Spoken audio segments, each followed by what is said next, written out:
Halo, semuanya. Assalamualaikum warahmatullahi wabarakatuh. Selamat malam. Salam. Eh, Kenalkan nama saya Galang dan nama rekan saya Adli Fadli Hendra Hendra Wijaya. Wijaya. Eh, Pada kesempatan kali ini kami akan mendemonstrasikan program kami yaitu Pengiriman barang. pengiriman barang berbasis GUI (Graphical User Interface) menggunakan bahasa pemrograman Java. Nah, eh, tanpa basa-basi, saya akan langsung ke programnya. Tapi sebelum itu saya akan share screen dulu. Oke, ada aman, nak? Share screen. Aman.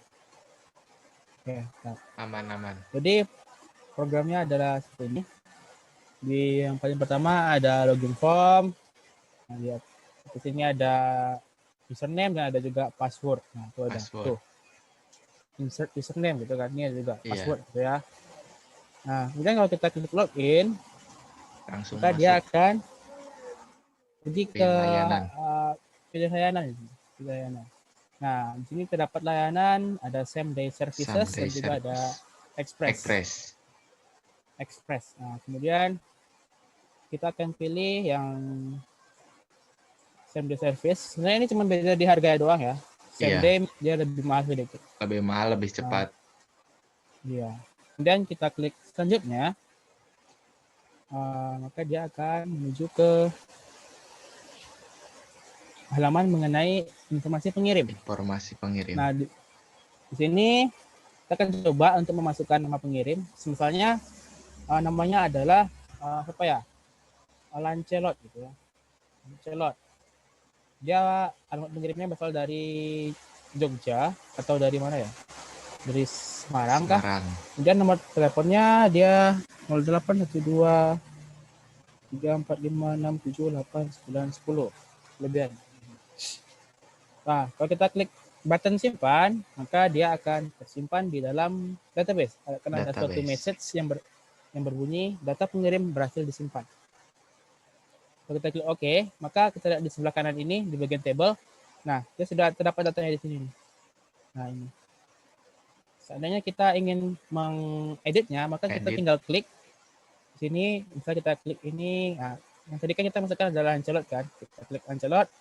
Di sini Kita akan edit. munculkan ada ID-nya di sini, kemudian ada nama pengirimnya Semarang. Jadi kita akan mengganti alamatnya menjadi Jakarta. Kita klik button edit, maka data berhasil diupdate. Maka ada suatu informasi begitu ya. Nah, kita lihat lagi di sini Jakarta Lancelot telah beralamat di Jakarta. Nah, untuk button reset itu akan membuat form ini menjadi kosong seperti ini. Nah, kebetulan kalau dia kosong, kalau kita klik selanjutnya, maka dia tidak akan bisa. ada suatu tidak bisa gitu. Akan ada satu informasi yang mengatakan bahwa tidak ada data yang dimasukkan. Jadi kita harus menginputkan data dulu ya. Misalnya tadi itu kita memasukkannya Lancelot kan. Klik Lancelot, baru kita klik selanjutnya. Nah, begitu. Sebelumnya lagi, kalau kita klik sebelumnya, maka dia akan pindah ke bagian layanan gini. Kita bisa pilih layanan, tadi kan ada same day sama express. Nah, kalau express, kalau same day ataupun express, maka nanti di bawah ini akan ada suatu form, tapi tidak bisa diedit ya, yang mengatakan bahwa layanannya adalah express gitu ya. Kalau dia same day, maka dia layanannya juga same day seperti ini. Nah, kita coba untuk button hapus. Kita klik Lancelot tadi di sini, lalu kita klik button hapus. Nah, data pengirim dengan ID 26 berhasil dihapus. Kita klik OK, maka dia di sini ID, data mengenai Lancelot sudah tidak ada. Nah, sekarang kita coba misalnya nama saya sendiri sebagai pengirimnya, yaitu kita klik button selanjutnya. Nah, dia akan pergi ke halaman informasi barang. Di barang ini ada ID juga, dan nanti ini ID-nya tidak diinputkan ya. Kemudian nama barang, jumlah barang, simpan, edit, ada button simpan, button edit, button reset, button hapus.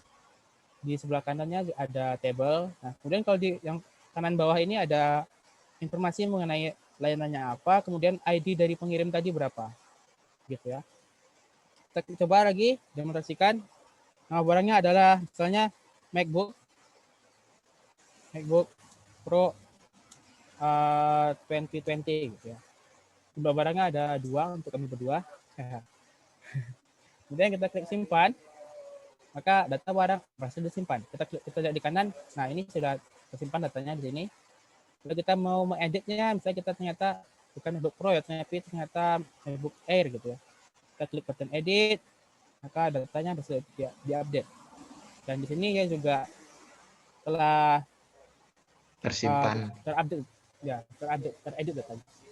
Ya, teredit. Kemudian kalau kita reset seperti tadi, maka akan mereset semuanya.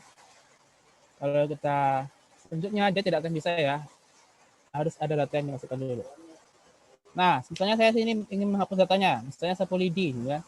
Nah, kalau kita klik hapus, maka data dengan ID 9 berhasil dihapus. Nah, sudah tidak ada kan datanya kan?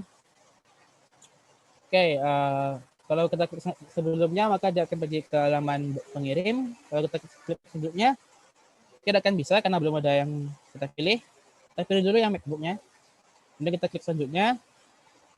Nah, dia akan pergi ke halaman informasi penerima begini. Informasi penerima. Oke,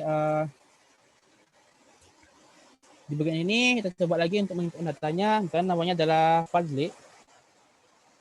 Kemudian alamatnya berada di Bandung. Dan nomor telepon penerimanya adalah ini sembarang saja. Oh iya, bentar dulu. Kembali dulu sini. Kami ada menciptakan suatu exception di mana misalnya kalau seandainya gini, jumlahnya adalah berbentuk karakter atau string ya, maka dia tidak akan bisa. Misalnya iPhone 12.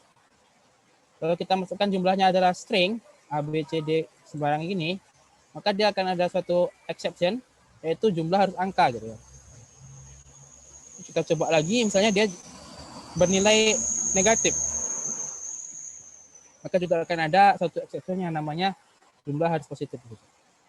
Jadi begitu ya. Kemudian kita lanjut lagi ke yang tadi. Di sini kita masukkan nama penerimanya tadi adalah Fadli. Fadli, alamatnya di Bandung, kemudian nomor telepon penerimanya sembarang saja. Klik simpan, seperti tadi akan data penerima berhasil disimpan. Nah, di sebelah kanan ini datanya telah masuk. Kalau kita klik edit, misalnya kita ingin mengganti dia berada di alamat di Yogyakarta, kita klik edit, maka data berhasil diupdate. Yogyakarta gitu ya. Kalau reset juga sama, akan mereset. Kalau klik hapus, misalnya kita mau hapus yang badangan TikTok ini, hapus, maka berhasil terhapus. Oke, lanjut ke Fadli. Nah, sebelum itu kita lihat di bawah ini ada informasi mengenai layanan, ada ID barang, ID pengirim, ada ID barangnya, dan juga kalau kita selanjutnya, nah maka dia akan menampilkan suatu template info yang mana akan menampilkan layanannya apa aja, ID pengirimnya berapa, ID barang apa, ID penerimanya apa, kemudian dikirim dari mana. Nah, ini yang ini tuh didapatkan dari ID pengirim ini. ID pengirim di database-nya dia akan mencari alamat penerima berdasarkan ID ini gitu. Kemudian menuju juga sama didapatkan dari ID penerima, didapatkan dari tabel penerima dengan ID berapa gitu. Jumlahnya berapa ya. Nah, kalau harga ini dia tergantung dari mana ke mana gitu ya. Nah, kalau kita simpan, maka data transaksi bakal disimpan gitu. Kemudian ada lagi button kembali ke layanan. Nah, ini kita mungkin memasukkan data yang lain ya kan, mau pilih yang lain. Jadi saya rasa sekianlah demonstrasi program dari kami. Kurang lebihnya mohon maaf. Kurang lebihnya mohon maaf ya. Apalagi ya kira-kira mau sampaikan ke penonton ini? Sudah, semoga membantu. Oke, semoga membantu. Mengenai codingannya, mengenai kodenya, sepertinya belum akan saya share, kecuali setelah proyek kami ini dinilai oleh dosen kami.